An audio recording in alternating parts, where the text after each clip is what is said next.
Welcome to Mad Men Sports. Myself, Jake. Zach to my left, your right. Today, we have a very, very special guest. The one and only Sal Capaccio. Sal, how you doing today?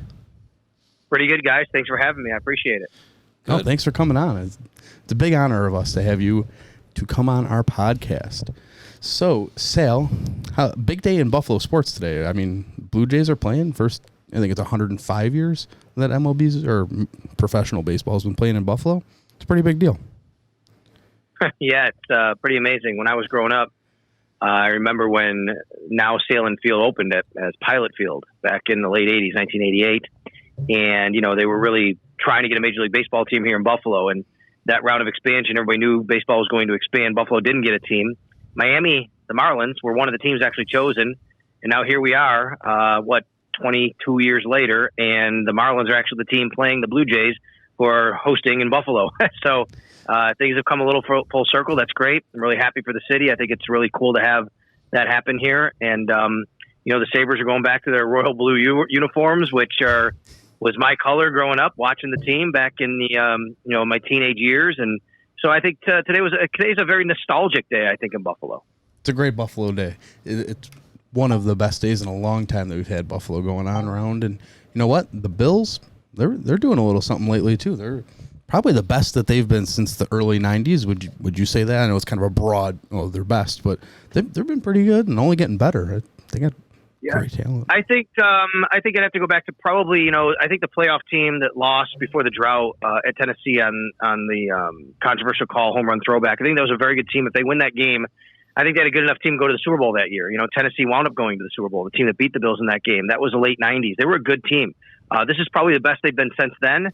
And certainly you can make the argument even though that maybe even the mid-90s, after the Super Bowl run. But, they have good young talent. They built a strong team. And I think, that they should be in this position for a while. I mean, I think a lot of it's going to hinge on Josh Allen, of course, and his development. But I think that what Brandon Beane and Sean McDermott have built here, that it's going to be sustainable. Absolutely. And that kind of, segues into, the McDermott and Bean. They've built this whole thing pretty much from the ground up. I mean, I remember that day in August where, everyone's kind of, starting their day off. And then all of a sudden, Sammy Watkins is traded, Ronald Darby's traded. It was really pretty much the beginning of the gutting of the Rex Ryan regime and the start of the McDermott-Bean regime. Now, I know it's a couple years away still, but do you think that the Pagulas are maybe, kicking around the idea of an extension of those two? Oh, sure. I mean, I don't exactly know, when their contracts expire specifically, but I would think it'd have to be on the mind of them. They don't want to lose them.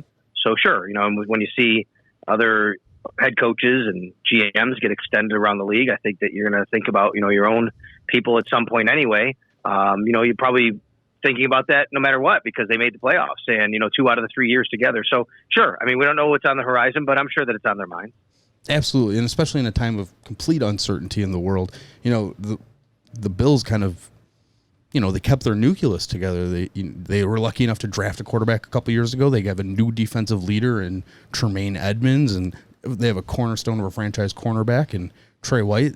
In a time of crazy uncertainty, almost kind of have an idea what the Bills are going to be going into the season, which is kind of nice. And you don't really get that without McDermott and Bean kind of, starting this whole from the beginning of the process that everyone, kind of pokes fun at, but it's legitimate. They started this whole character system and process system, and pretty much the organization wouldn't be where they are right now without those two. So hats off to them, and hopefully they stay in the organization as long as possible.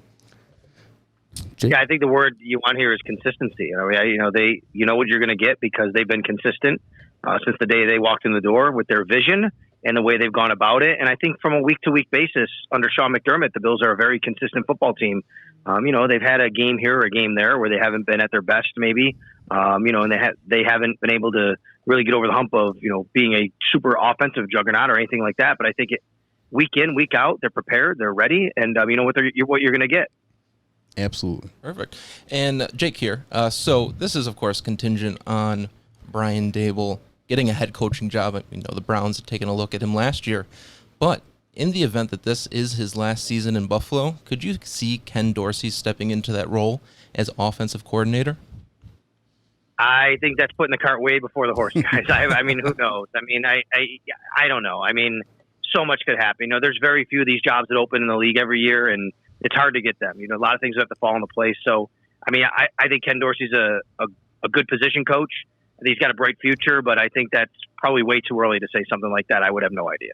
Absolutely. That was a listener question. That was a little out in left field. We figured we'd let him ask. So kind of going to the offense a little bit. We want to break it down, offense, defense, and special teams, because we even have a special team question because there's a little bit of a position battle going on this year.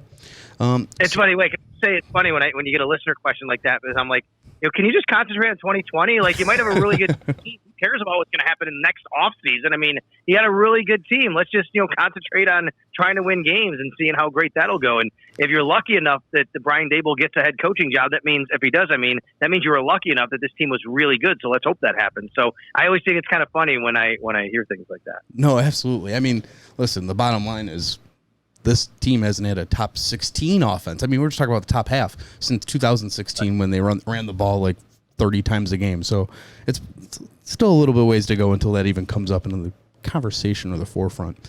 Exactly.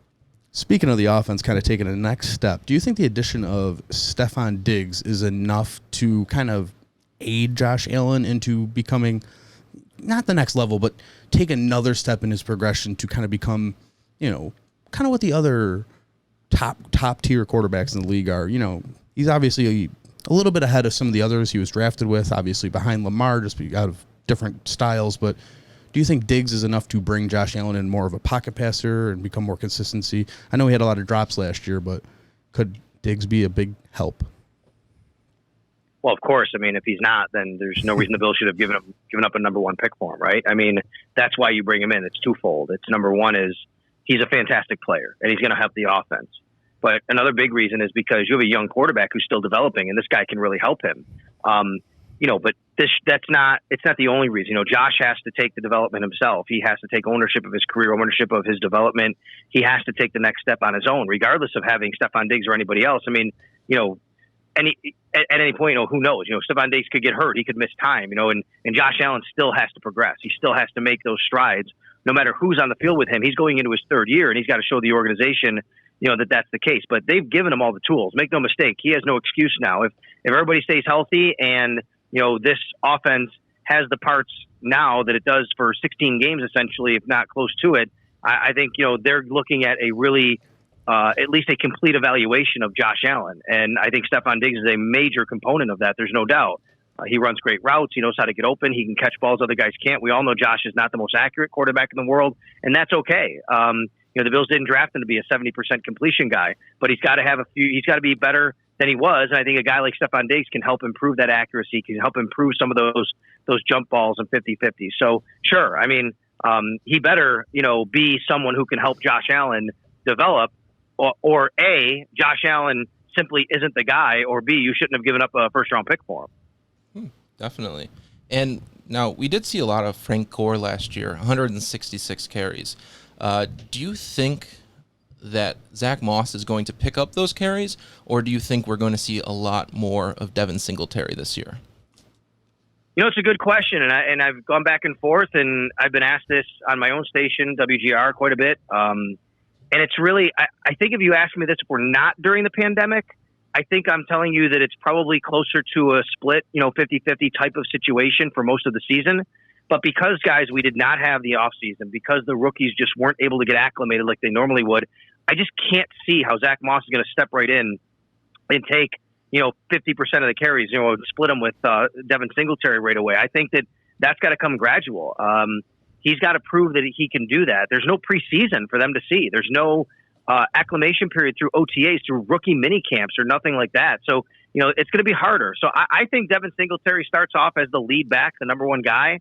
As the season goes on, you probably see Zach Moss, sprinkled in there, and then he's going to have to earn it, and he's going to have to prove that, he belongs on the field more and more. So I think that this is probably a different answer if we're in a different situation than we are now.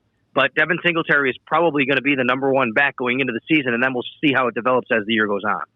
Absolutely. And, you're kind of the tail end of that answer, or your answer was, if it were in a different situation, your answer is different. So my next question is, last season, Duke Williams, Robert Foster were kind of, fringe guys to say on, opening day or, active day rosters. They had to kind of find a role within themselves, and even then they had a hard time finding consistency on the field. Do you think the addition of Isaiah Hodgins and Gabriel Davis is there a ticket out of town, or do you think because it's a different offseason, we may get one more year with those two? Well, there's only probably going to be, 2 spots available to me, the way I see it, at wide receiver for probably 5 guys fighting for them. I think Stefon Diggs, John Brown, Cole Beasley, they're obviously making the team. And I think that Gabe Davis makes the team because he's a 4th rounder. I don't think you get rid of a 4th round pick. It's very rare that would happen. So, the Bills are invested in him, so he's going to be on the team. So to me, that's 4 guys. They've only kept 6 wide receivers every single season that McDermott's been here. So I think that's what you have to go on, that they're going to keep 6. And to me, Andre Roberts probably gets the 5th spot because he's, a kick returner they really value, kick and punt returner. There's a debate on whether they should or not, but they do. They value that spot a lot, and he's one of the best in the league at that. So now if you take 5, now think what you're talking about. Now you're looking at Isaiah Hodgins, Isaiah McKenzie, Robert Foster, Duke Williams, all battling for 1 spot. That's pretty amazing. And I think that the way that we talked with Stefon Diggs the other day on a Zoom call, on the conference call, the media did. I'm sorry, we talked with Stefon Diggs. We talked with John Brown. John Brown said that Gabe Davis and Isaiah Hodgins know the playbook back and forth. He said the veterans are asking them questions. He said they know the playbook better than veterans. And I wonder if he's saying that some of the guys don't know it as well as should. And I think that speaks volumes about them being ready and coming in and being prepared. So at this point, if I did a 53-man roster projection, which I haven't done, I think I would have both Duke Williams and Robert Foster not here. Now, maybe you can get something for Robert Foster. He's still young. He showed that he has talent. He showed that a couple of years ago. And he's on a he's on a minimum contract, basically. They both are. So maybe you can spin him for an asset if that's the case. But the other thing I'll always remind everybody is injuries happen during camp and during preseason. We don't have preseason games this year, but we talk a lot about this stuff every year, guys. And then every year there seems to be an injury that pops up that opens the door for someone to make the team and someone else to either go on IR or start the year on some other sort of list or something like that. So, I think that all of that has to shake out. But at this point in time, I probably would tell you that I think that Duke Williams and Robert Foster would be on the outside looking in because the Bills have an investment in the 2 rookies being draft picks this year. Absolutely. And I know they started, camp already, and it's kind of closed off to the media due to, health concerns. And I know COVID's, a huge topic that if you don't mind, I don't want to talk about just because it's just a whole bag of worms. But do you think that the Bills and the whole focus process of how they handle things, do you think that they're using these closed practices, no fans? I know media availability is pretty, slim at the moment. Do you think they're using it as an opportunity to, preach focus and use it? Do you think they see it as a positive at the time being? I wouldn't say they see it as a positive, but look, I mean, knowing Sean McDermott the way I do, covering him for 3 years, I will tell you that there are very few teams in this league, if any, that are more equipped to handle a situation like this than the Bills. I think that Sean McDermott is the right coach you want. He does not leave any stone unturned. He is very detail-oriented. He plans everything out.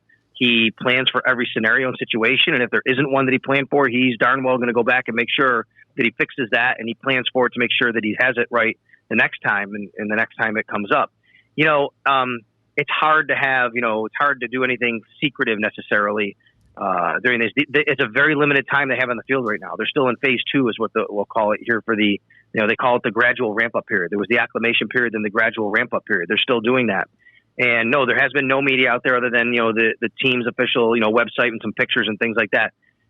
We haven't had official word yet, but I think next week I'll probably be out there with other media. It'll be just like camp.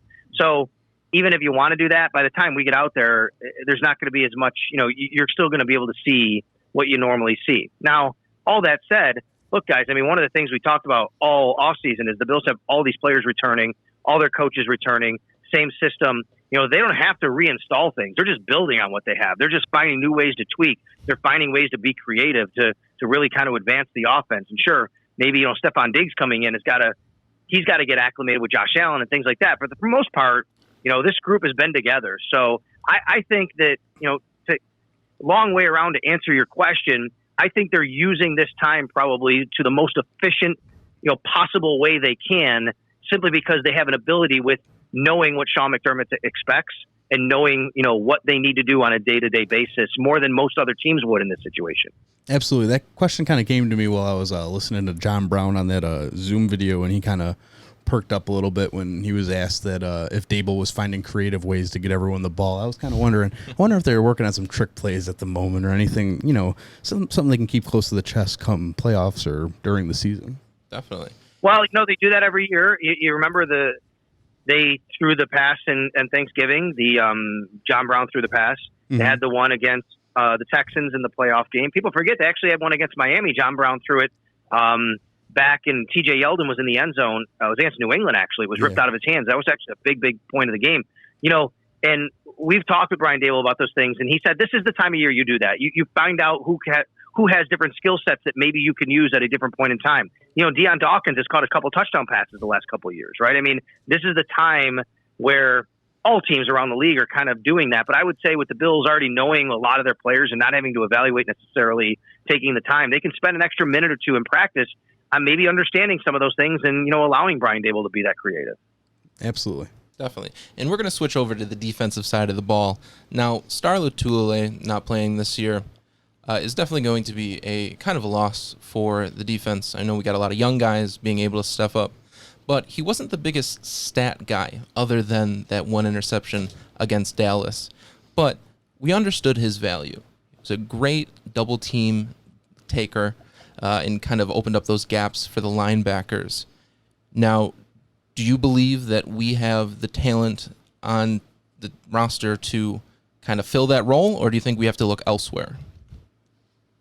I think the answer comes in how well Harrison Phillips recovered from his ACL.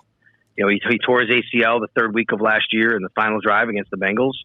He was already cutting into Star's snaps as it was. He was kind of taking over that role slowly, and now it could be his role. But if he is fully healthy, if he's ready to go, I think your answer is sure. I mean, they have a guy that, can really step in, kind of fill that void of that run stuffing, defensive tackle that, they really are kind of going to kind of miss in Harrison Phillips. But if he's not able to, it's going to be a challenge, I think, to at least fill the void specifically. But I think the thing they have going for them is they have a very diverse defensive line. They'll be able to really mix and match things. And look, Vernon Butler, he can play inside. Quentin Jefferson, to me, is he can play inside.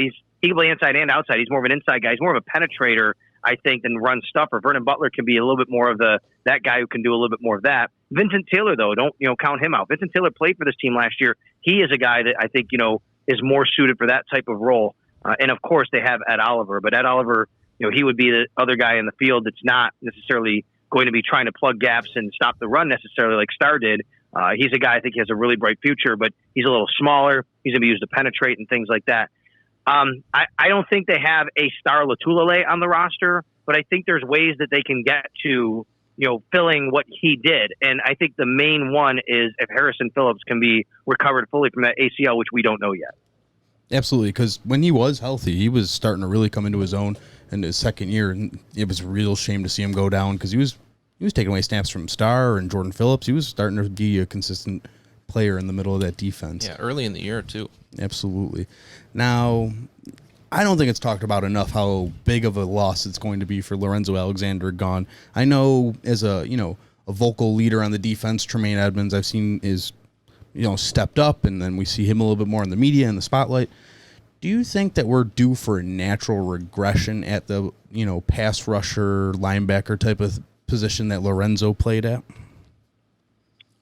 I don't know about that. I mean, the Bills didn't get a lot of great numbers, from their pass rush last year, from guys. Their number one pass rusher was Shaq Lawson with 6.5 sacks, and they lost him.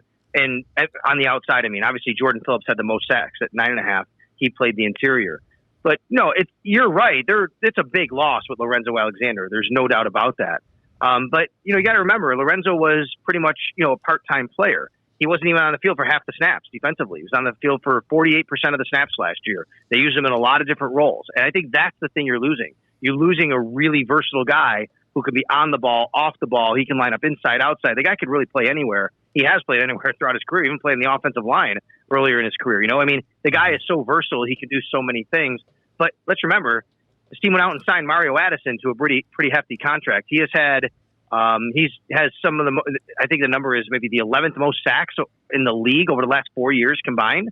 He's done a really nice job of getting to the quarterback the last several years. They signed him to a nice contract. They still have Trent Murphy on the roster, which maybe his job could be in jeopardy. And I think that might come down to how well AJ Epinesa comes along. The Bills use their two, I'd say, most valuable assets this offseason on defensive end, and that is money and Mario Addison and their first draft pick on AJ Epinesa. So as much as they lost Lorenzo Alexander as a pass rusher, I don't think it hurts them nearly as much. I think where it hurts them is their versatility to have a guy that can really play on the ball, off the ball, all over the place. And AJ Klein becomes kind of that guy, but he's not really an on the ball guy. He's a guy that can play off the ball, but he can play all three linebacker spots. Absolutely. I was actually just rewatching the Ravens game recently, and I realized how big of a force Lorenzo was at, slowing down Lamar and containing him. And, the Bills were in that game and right up to the end where they threw that pass to John Brown and came up short. Yeah. Yeah, what's funny is I've talked to Lorenzo about that game because just kind of talked to him about, stopping Lamar Jackson. And you're right, he was. And I think that the biggest reason is really because he's so smart and because he understands football. He understands how to play certain angles and leverages and do his job correctly. And, what he told me was, and there was a bit of a debate going on how you defend Lamar. Do you use more defensive backs? Do you use more linebackers? And Lorenzo said something really interesting to me. He said, it's not about the numbers you use. It's really about the guys and who you trust. Can you trust the people on the field to do what's right, to play it the right way? The Bills did a great job on Lamar that day, but everyone really did a nice job. And Lorenzo, remember the playoff game against Jacksonville a couple of years ago? He was all over the field. He was the best player on the field, I think, that day. He puts in so much time and effort in the film room and to study and to know exactly what his role is. I think that's another thing they're going to be losing. But look, the Bills have a lot of guys like that are very good at understanding their role, putting in the time, the work, and making sure that they're buttoned up when it comes time for Sundays. Definitely. And now, Sal, I have to know. I'm a big media sensation guy. I eat that stuff up. So, rookie kicker Tyler Bass, is it his job to lose? I think it is. Keith Barwell, the Bills special teams coach, said it's Stephen Hauschka's job to lose because he's the veteran. And I understand him saying that, and I get why he would say that. And I think some people would agree. Maybe a lot of people would agree. I think when you spend a draft pick on a kicker, after especially the kicker you have on your roster already had struggles, I think that kicker that you drafted comes in with probably, hey, just make sure you don't screw this type of thing. As long as he doesn't screw it up, he makes the team. I can't see how Tyler Bass doesn't beat out Stephen Hauschka unless Tyler Bass screws it up. And to me, that means that's his job to lose. I've seen people with roster projections of, Tyler Bass being on the practice squad. I don't know. If he doesn't make the team, maybe. But I think, now that they have the 16 guys that they're allowed, that's I guess possible. But I think he makes the team. I think he probably beats out Stephen Hauschka. Guys, people have to remember, the Bills kind of sort of looked to replace Stephen Hauschka last year. They actually put a waiver claim in on Chase McLaughlin in early December after he was released by San Francisco. But the Colts had a higher waiver claim, and he went to the Colts. So, at that point, if they would have had him, they may have released Stephen Hauschka at that point. So I do think it's Tyler Bass's job to lose, but the Bills are saying all the right things. And look, a couple of years ago, the Tampa Bay Buccaneers spent, a second-round pick on a kicker, and the guy was awful. He was awful. He couldn't make it in the NFL, so you never know. Just because you're drafted doesn't guarantee you anything, but I do think it means that the team is invested in hoping that you are the guy because they don't want to make a mistake with that draft pick. No, definitely. And it was really unfortunate watching Stephen Hauschka last year. We saw him struggle in Cleveland, but then on the flip side, you see him perfect against the Houston Texans. Admit, of course, that's in a dome, but the lights are on. But yeah, it was super disappointing to kind of see him go through those struggles. He's kind of never been the same since he got hit in the Jets game a couple of years ago. Remember that one? The cheap shot that he was Anderson, yeah. And, a lot of people have pointed that, and it is right. And I'm not going to say that's the reason, but it does seem like, his struggles kind of started after that. He's struggled on the long ball the last year or so when he was really good at that. The Bills, he was kicking 50-yard plus field goals all over the place in 2017, the year they made the playoffs. He had two of them in Atlanta. That game they beat the Falcons like a 54 and a 56 maybe. I mean, it was like he was booming them in a dome, I know, but he was struggling with the long ball last year. He doesn't have the strongest leg. He's able to kick some longer field goals. But then he was missing his accuracy. He was missing some extra points. And then he did have a better second half last year. There's no doubt about he had a better second half last year. But at the end of the day, I think the Bills, they're going to do what's best for the organization. As much as Stephen Hauschka has done a nice job for them, he's very well liked by his teammates. Tyler Bass being on this roster in the position that, being a draft pick actually as a kicker to come in, I think it's going to be tough for him not to be on this team as long as, like I said before, he doesn't screw it up. Absolutely. And Hauschka, all things aside, is the top scorer the last 20 years in Buffalo Bills playoffs. So, we got to give it to him. 2 playoff games, and he's been pretty decent there.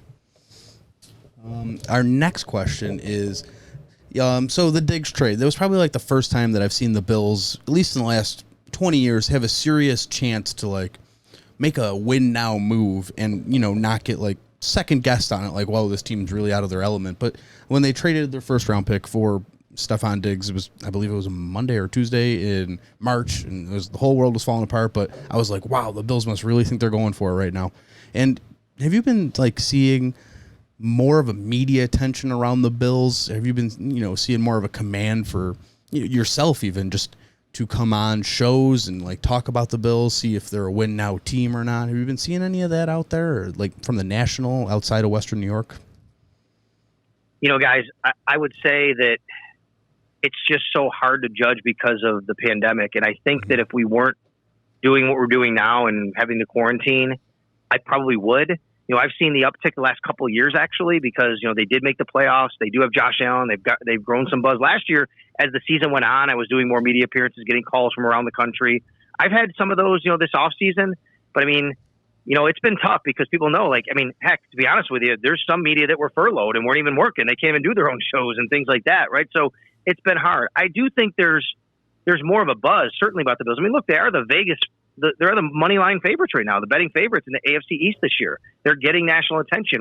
Every time you turn around, it seems like there's somebody new saying, hey, the Bills are going to win the East. There's somebody new saying, hey, watch out for the Buffalo Bills. They're going to take the next step. But I'll also tell you, there are plenty of people who don't believe in the Bills, and it really comes down to Josh Allen for them. They like Sean McDermott. They like Brandon Beane. They like, Stefon Diggs, whatever. But they'll say, there's always a but, and that but is followed by the quarterback, Josh Allen, and that's who, they don't like. So, it's hard for me to judge. I think it's also the new age of media we're in. I'm doing this with you guys, and I will tell you, I've been asked to be on several podcasts, people who have their own blogs, their own podcasts. I've done quite a few of those. And I think, though, that kind of goes along with, what we're doing right now, which, people have more time at home. They're trying to create content. They want to talk about things. So, they're reaching out to people like me or other people in the media to come on and be guests. I think nationally, if we weren't in the situation we were in, and we had all the OTAs and minicamps, and I was in Rochester right now watching the Bills, I think I would have a much better feel for that, and I think we would be getting a lot more of that. But it's very hard right now because people just there's no football going on. You can't, even knowing, if you reach out to Sal Capaccio, like you guys said, I'm not even at practice right now. Nobody really knows what to ask and how to frame that stuff. Absolutely. It's wild times, but we appreciate you coming on, Sal. Sal, big get for us. Probably this was our bucket list guest. You were a bucket list guest for us since the day we started about 3 years ago. We were like, oh man, it'd be awesome to one day get Sal Capaccio. We did. No, man, anytime. Don't ever hesitate to reach out. I remember starting out in this business, and even before I was doing some video casting and podcasting and things like that. I was in the business, then I left, and when I got back in, and I will tell you, I would reach out to people and to be on, known media members, and I always remember the people who were really cordial and available, and I always remember the people who weren't and kind of blew me off. So I don't ever want to be the latter. You know what I mean? Absolutely. Definitely. Well, thank you for not being the latter, and Sal, thank you so much for coming on. Sal from WGR 550 in Buffalo. Thank you so much, Sal. We hope to speak to you soon. Stay safe and stay happy. Yeah, you too, guys. Thank you very much for having me. Thanks. Take care, Sal. Okay, you too, guys. Thanks. Thank you. Bye-bye.